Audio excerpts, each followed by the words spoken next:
ชาชนชาวเชียงใหม่ที่เคารพทุกท่านขณะนี้จังหวัดเชียงใหม่กำลังเผชิญกับปัญหาหมอกควันและฝุ่นละออง PM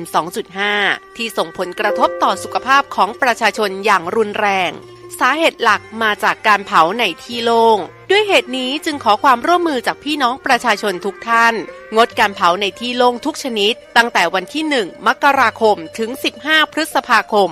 2568 หากมีความจำเป็นต้องเผาอย่างยิ่งต้องลงทะเบียนผ่านระบบไฟล์ดีที่องค์กรปกครองส่วนท้องถิ่นก่อนหากพบเห็นการเผาในที่โล่งสามารถแจ้งได้ที่สายด่วน 191 หรือ 053-112-808 ตลอด 24 ชั่วโมงมาร่วมกันแก้ไขปัญหามลพิษทางอากาศและสร้างเชียงใหม่ให้เป็นเมืองที่น่าอยู่ด้วยความปรารถนาดีจากสมาคมวิชาชีพวิทยุโทรทัศน์ภาคประชาชนเชียงใหม่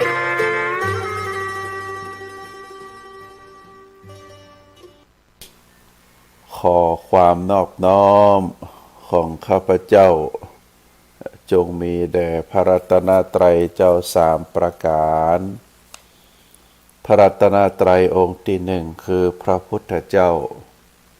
พระรัตนตรัยองค์ที่สองคือพระธรรมเจ้าพระรัตนตรัยองค์ที่สามคือพระสังฆเจ้าข้าพระพุทธเจ้าขอเคารพนบนอบกราบไหว้แตบไตรไวสาคุณพระรัตนตรัยเจ้าถึงสามประการโดยความเคารพสักการะเป็นอย่างยิ่งขอถวายความเคารพพระมหาเถรานุเถระเจ้าคณะพระสังฆาธิการครูบาอาจารย์ตลอดถึง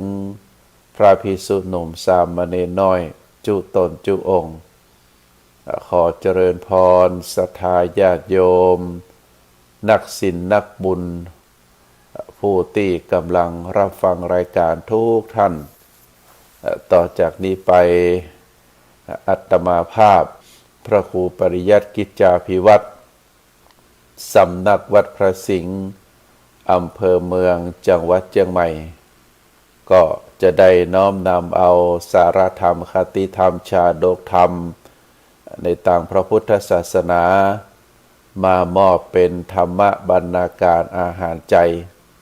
คือกับท่านสาธุชนนักศีลนักบุญผู้ที่กำลังรับฟังรายการเพื่อที่เมื่อได้ฟังแล้วก็จะได้พินิจพิจารณาถึงเนื้อหาสาระธรรมคติธรรมชาดกธรรมเหล่านั้นเมื่อพินิจพิจารณาแล้วก็จะเกิดเป็นความรู้ความเข้าใจนำไปประพฤติปฏิบัติในชีวิตประจำวันเมื่อได้ประพฤติปฏิบัติตามศีลตามธรรมตามหลักคำสอนในต่างพระพุทธศาสนาแล้วก็จะก่อให้เกิดเป็นความสุขอันเป็นความสุขตึงตังกายแล้วก็ความสุขตึงตังใจซึ่งเฮาท่านทั้งหลายต่างก็มีความมุ่งมั่นปรารถนากันในการดำเนินชีวิตที่เฮาได้มีชีวิตอยู่จนถึงปัจจุบันนี้สิ่งหนึ่งที่เฮาอยากจะได้อยากจะมีอยากจะเป็น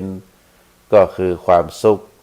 ความสุขอันเกิดจากความสุขตึงเป็นความสุขตึงทางกายแล้วก็ความสุขตึงทางใจสิ่งที่เฮาบ่อยากจะได้บ่อยากจะมีบ่อยากจะเป็นก็คือความทุกข์ความทุกข์บ่ว่าจะเป็นความทุกข์ตึงทางกายความทุกข์ตึงทางใจเฮาบ่อยากจะมีบ่อยากจะเป็นเมื่อเฮาบ่อยากจะมีบ่อยากจะเป็นความทุกข์ที่อยู่ในตึงร่างกายแล้วก็จิตใจเฮาก็จะต้องกระทำเหตุแห่งความสุขเมื่อเฮาได้กระทำเหตุแห่งความสุขผลที่ตัวมาก็จะเป็นความสุขแต่ถ้าเฮาปรารถนาความสุขแต่เฮาไปกระทำเหตุแห่งความทุกข์ความสุขก็จะบ่มาเข้ามาหาเฮาความทุกข์จะเข้ามาแทนที่เพราะฉะนั้นระหว่างความสุขกับความทุกข์ก็เป็นสิ่งที่เฮาตั้งหลายจะต้อง พินิจพิจารณาให้ดีๆสาเหตุของความสุขก็บ่มีสิ่งใดที่จะมาทดแทนศีลธรรมกรรมฐานบ่สามารถที่จะมาทดแทนการดำเนินชีวิตคือเป็นไปตามคันลองของธรรมตามคำสอนของพระพุทธเจ้าคือเว้นจากการทำชั่วคือกระทำความดีคือดูแลพิจารณาจิตใจคือเป็นไปตามศีลตามธรรมคือดูแลจิตดูแลใจคือมีความสะอาดสว่างสงบอันนี้เป็นสัจธรรมคำสอนขององค์สมเด็จพระสัมมาสัมพุทธเจ้าเมื่อเราได้ประพฤติปฏิบัติแล้วชีวิตเราก็จะมีแต่ความสุขแต่ถ้าเราบ่ได้เว้นจากความชั่วเราทำความชั่วเป็นอาจินเราบ่ได้กระทำความดีเราเว้นจากการกระทำดีแล้วก็เราบ่ได้ดูแลจิตดูแลใจให้เราสะอาดสว่างสงบแต่เรานำพาจิตใจของเราไปสู่ความอาฆาตพยาบาทไปสู่ความโลภความโกรธความหลงไปสู่หลักการที่มันบ่ถูกต้องตามศีลตามธรรมเรียกว่าเป็นมิจฉาทิฏฐินำเอาจิตเอาใจไปตั้งไว้ในสิ่งที่มันบ่เป็นความชอบมันเป็นความชั่วมันเป็นความผิดเพราะฉะนั้นเมื่อเป็นลักษณะแบบนี้แล้วจิตใจของเฮาบ่มีทางที่จะเป็นสมาธิได้แล้วก็จิตใจของเฮานั้นก็จะเต็มไปด้วยความทุกข์เมื่อจิตใจมีทุกข์ร่างกายก็มีทุกข์ตัวแต่ถ้าในคราวใดจิตใจของเฮามีความสุขร่างกายของเฮาก็จะมีความสุขตัวอันนี้เป็นเรื่องง่ายๆเป็นเรื่องธรรมดาแต่บางทีบางครั้งด้วยจิตใจที่มืดมัวด้วยจิตใจที่บ่อยู่ในศีลในธรรมก็ทำให้นำพาจิตใจไปตั้งอยู่ในสถานะที่มันเป็นมิจฉาทิฏฐิเป็นความหันที่บ่ถูกต้องเป็นสิ่งที่มืดเป็นสิ่งที่บอดก็ทำให้นำพาชีวิตไปตกหลุมดำไปตกหลุมที่บ่สามารถที่จะงอกเงยได้ซึ่งเฮาหันบุคคลทั้งหลายเหล่านั้น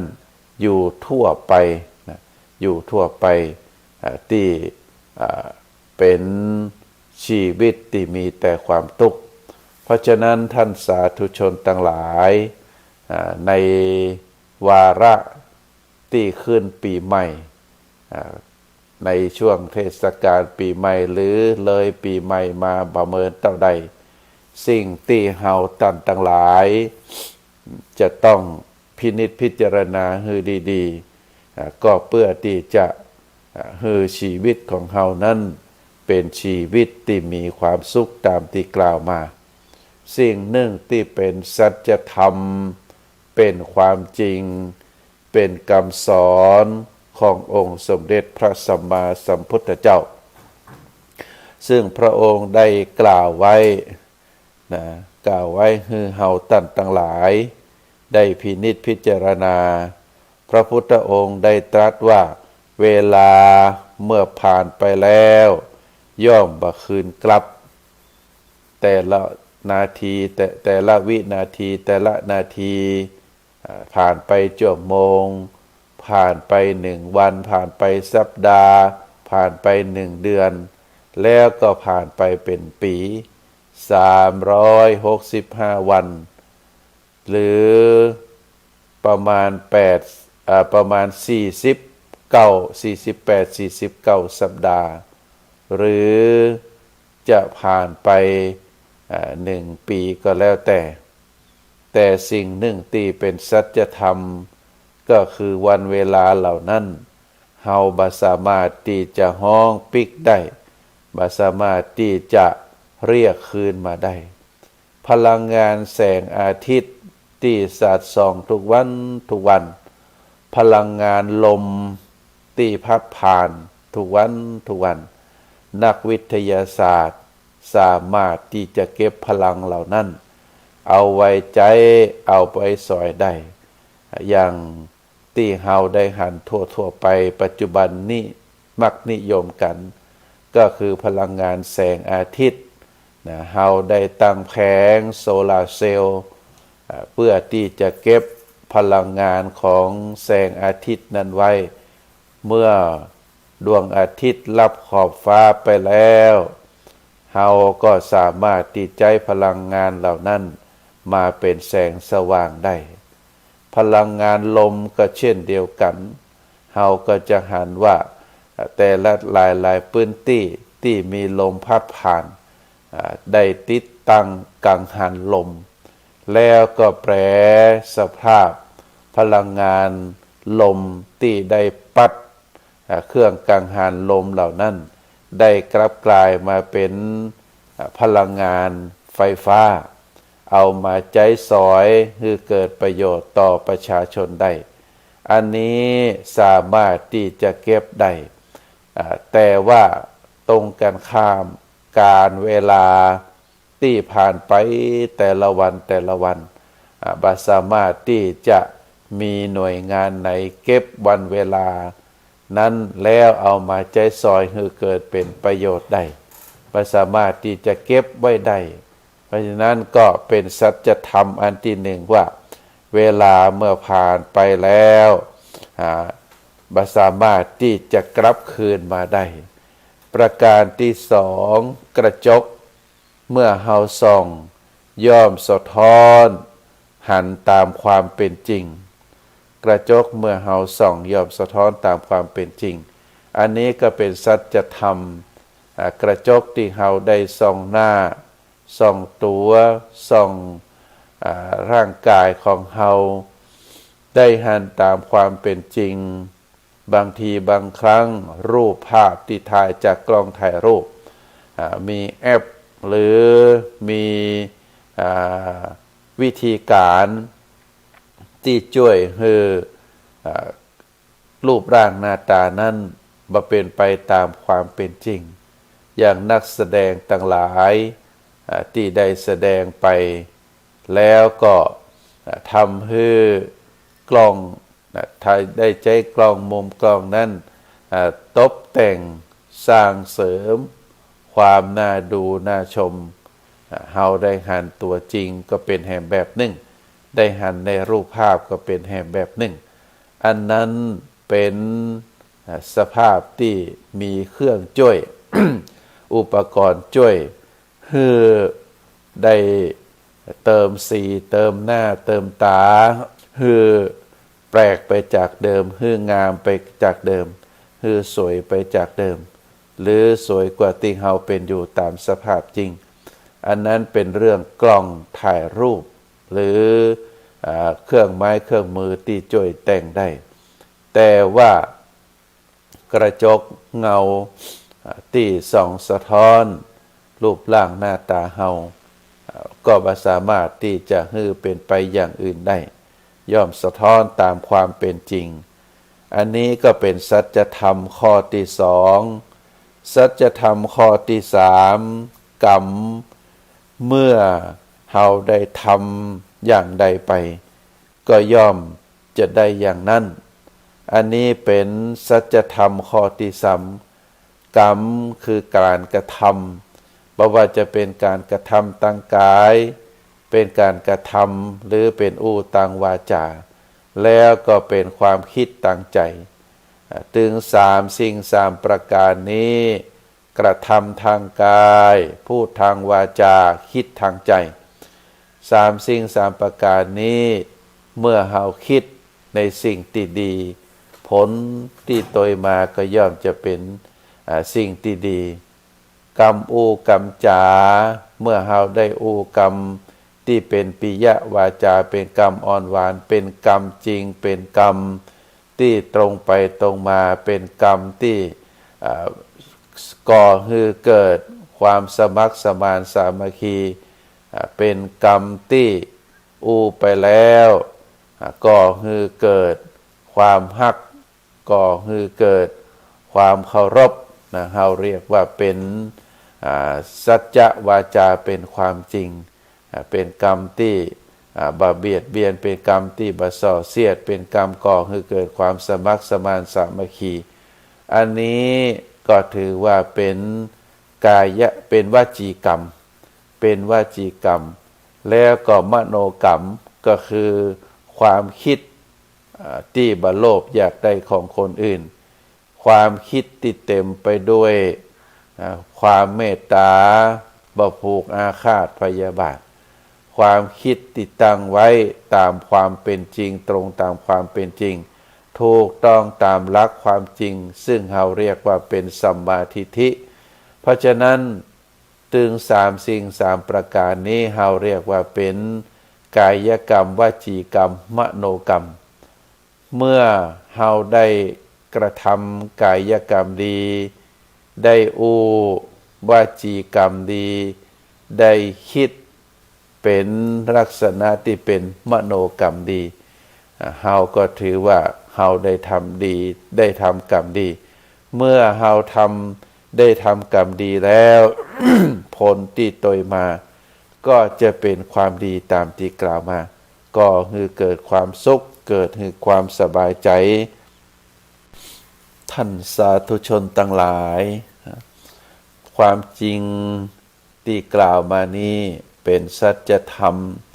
ที่พระพุทธองค์ได้ตรัสสอนให้เฮาเจ้าพุทธได้พินิจพิจารณาเฮาได้ใจชีวิตไปแต่ละวันนั้นมี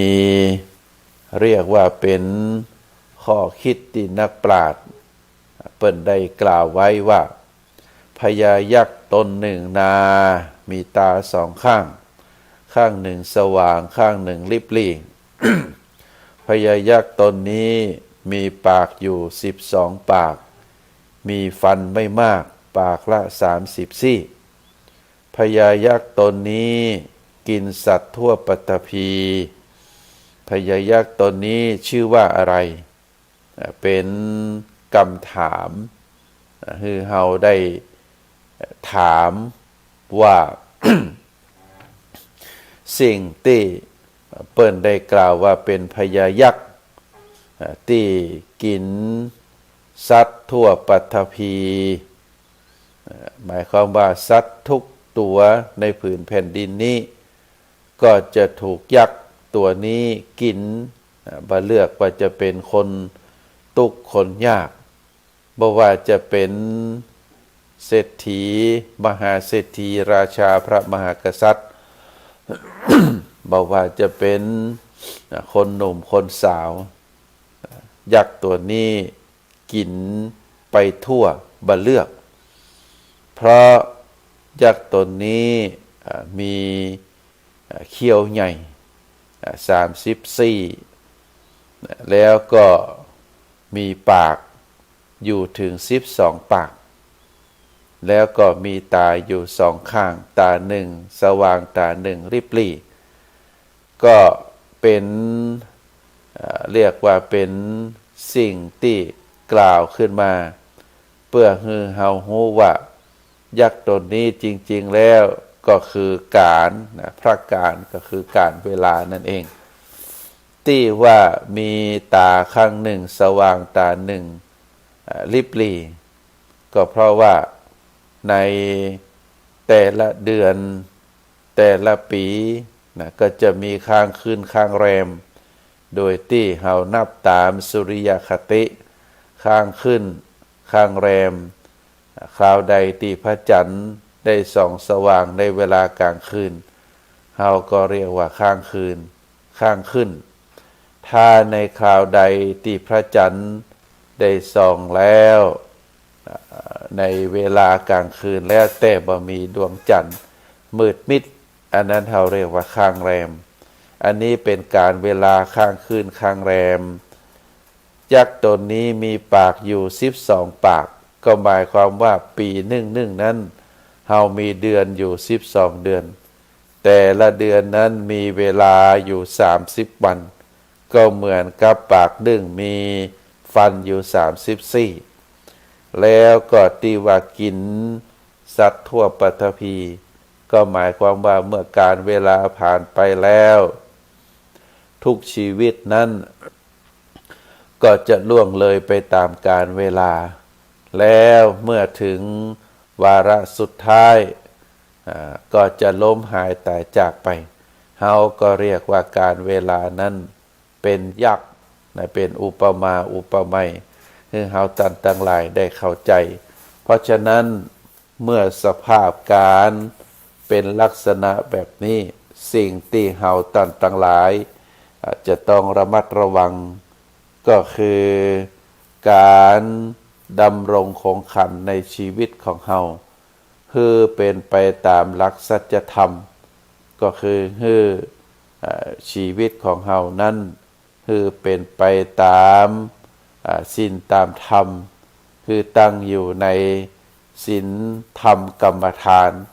เฮาก็จะเป็นผู้ที่ว่าบ่ประมาทในชีวิตเพราะชีวิตของคนเฮานั้นเมื่อมีความตายเป็นที่สุดสิ่งหนึ่งที่เฮาต้องระมัดระวังก็คือการได้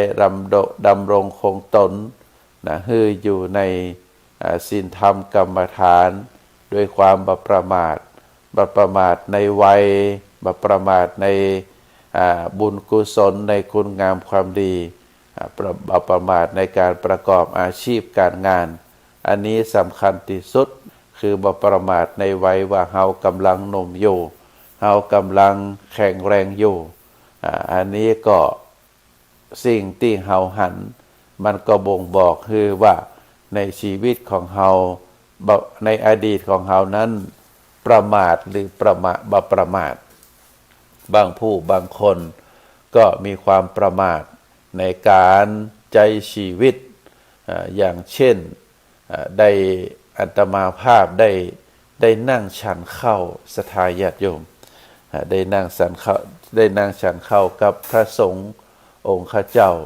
ด้วยกันก็รูปหนึ่ง2 รูปนะ2 รูปนั้นมีอายุน้อยกว่าอาตมาก็ปรากฏว่าท่านฉันข้าวจ้าแล้วก็พยายาม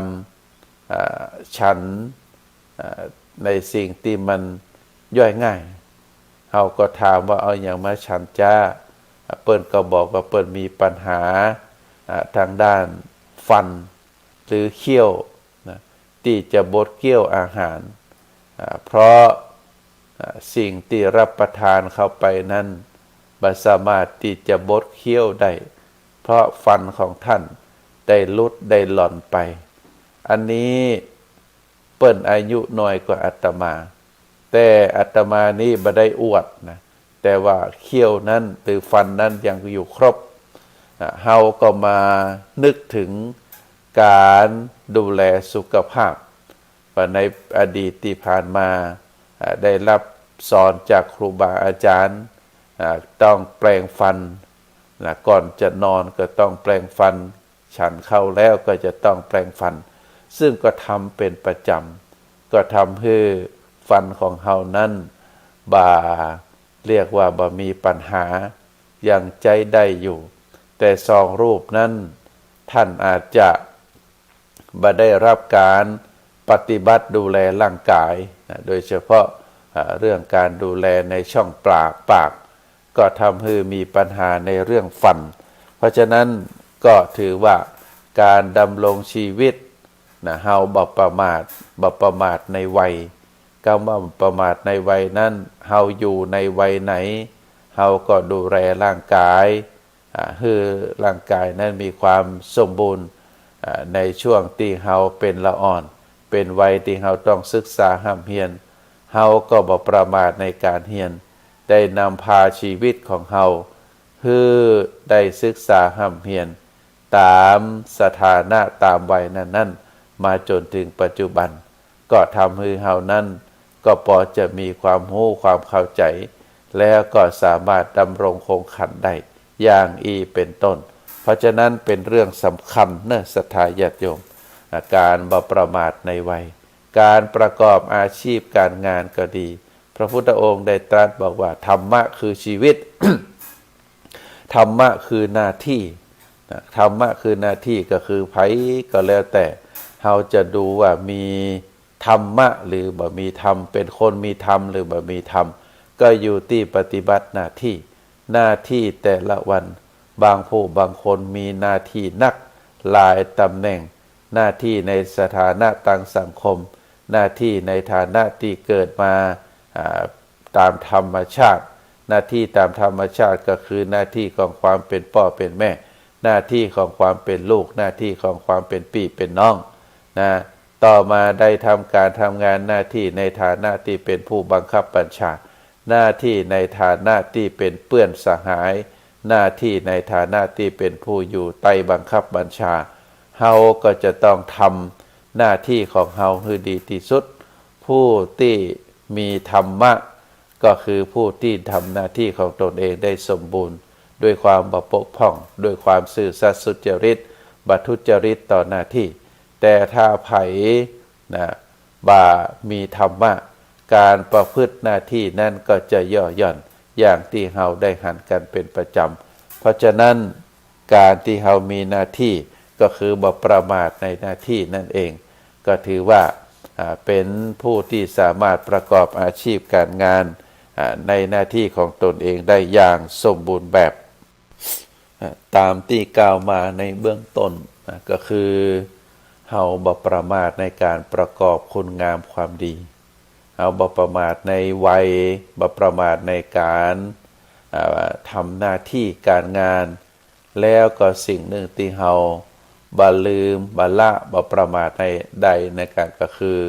การบ่ประมาทในการประกอบบุญประกอบกุศลนะเฮาได้รับการสั่งสอนจากพ่อจากแม่จากปู่ย่าตายายตลอดถึงครูบาอาจารย์ก็ได้สั่งสอนเฮาว่าสิ่งหนึ่งที่เฮาจะต้องประพฤติปฏิบัติก็คือถ้าเป็นความชั่วคือละถ้าเป็นความดีเป็นบุญเป็นกุศลคือ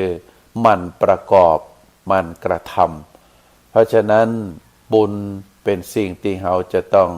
สะสมเป็นสิ่งที่เฮาจะต้องกระทำเป็นคุณงามความดีที่จะต้องเฮาประพฤติปฏิบัติสม่ำเสมอสิ่งใดที่เป็นความชั่วสิ่งใดที่เป็นบาปเป็นอกุศลเฮาก็จะต้องละเพราะฉะนั้นบุญกุศลจะเกิดกับคืนเกิดเป็นกับเฮาได้ก็เพราะว่าตัวเฮาเองโดยการที่เฮาได้ประพฤติปฏิบัติบ่ว่าจะเป็นทางกายทางวาจาทางใจซึ่งได้กล่าวแล้วว่าความดีทางกายก็คือการนำพาร่างกายของเฮานั้นไปประกอบคุณงามความดีอันได้แก่การละเว้นจากการเบียดเบียนจากการฆ่าการทำร้ายใจร่างกายบ่ว่าจะเป็นมือบ่ว่าจะเป็นเท้าเป็นแข้งเป็นศอกเป็นส่วนใดส่วนหนึ่งในร่างกายของเฮาไปทำร้ายคนอื่นไปเบียดเบียนคนอื่นอันนี้เฮาเรียกว่าละจากการทำชั่วทางกายมาประกอบคุณงามความดีอันได้แก่การมีเมตตาการบ่เบียดเบียนในสัตว์ทั้งหลายสรรพสิ่งทั้งหลายการที่เฮาบ่ใจร่างกายโดยเฉพาะมือเฮาก็ดีส่วนอื่นส่วนใดส่วนหนึ่งก็ดีไปลักทรัพย์ไปขโมยไปโลภเอาทรัพย์สินของคนอื่นลักทรัพย์เอาทรัพย์เหล่านั้นมาเป็นของตัวเก่าเฮาบ่นำพาตัวตนของเฮาไปเป็นจู้ประพฤติผิดประเพณีเรื่องของความเป็นครอบเป็นครัวโดยเฉพาะการไปล่วงละเมิดในบุคคลต้องห้ามบ่ว่าจะเป็นสามีของคนอื่นเป็นภรรยาของคนอื่นเป็นลูกของคนอื่นอันนี้เป็นเรื่องที่เฮาท่านทั้งหลายนะเรียกว่าละเว้นความชั่วทางกายส่วนอันที่ต่อมาก็คือละเว้นความชั่วทางวาจาอันได้แก่การเท็จคำหยาบเพ้อเจ้อสิ่งที่ก่อคือเกิดเป็น ความจังนะเขาเรียกว่าเป็นความชิงชังโดยการใช้กรรมวาจาก็คือเกิดความแตกแยกนะเพราะฉะนั้นสิ่งที่เราจะต้องกระทำก็คือสิ่งที่เป็นความจริงสิ่งที่เป็นกรรมปิยวาจากรรมที่ก่อให้เกิดความสมัครสมานสามัคคีสิ่งที่เป็นประโยชน์นะสิ่งใดที่ไร้ประโยชน์เราก็จะบ่อันนี้เราเรียกว่าเป็นวจีกรรมนะส่วนตั้งใจก็เช่นเดียวกันนะก็คือบโลภอยากได้ของคนอื่นประผูกอาฆาตพยาบาทเกียดแค้นชิงชังในบุคคลอื่นทำความหันคือถูกต้องตามความเป็นจริงอันนี้เราเรียกว่าได้กระทำคุณงามความดีตั้งจิตตั้งใจเพราะฉะนั้นในส่วนที่เป็นคุณงามความดีบ่ว่าจะเป็นการกระทำตั้งกายตั้งวาจาตั้งใจก็ดีเฮาถือว่าเป็นสิ่งที่เฮาจะต้องกระทำเฮาบ่ประมาทในบุญในกุศลการกระทำบุญคุณงามความดีนั้นเป็นเรื่องเฉพาะตนนะศรัทธาญาติโยมเป็นเรื่องเฉพาะตนภัยทำภัยได้ภัยบ่ทำคนนั้นก็บ่ได้เป็นเรื่องที่เฮาตั้งหลายต้องพินิจพิจารณากันขอเจริญพรศรัทธาญาติโยมนักศีลนักบุญผู้ที่กำลังรับฟังรายการทุกท่านเนื่องในโอกาสพระ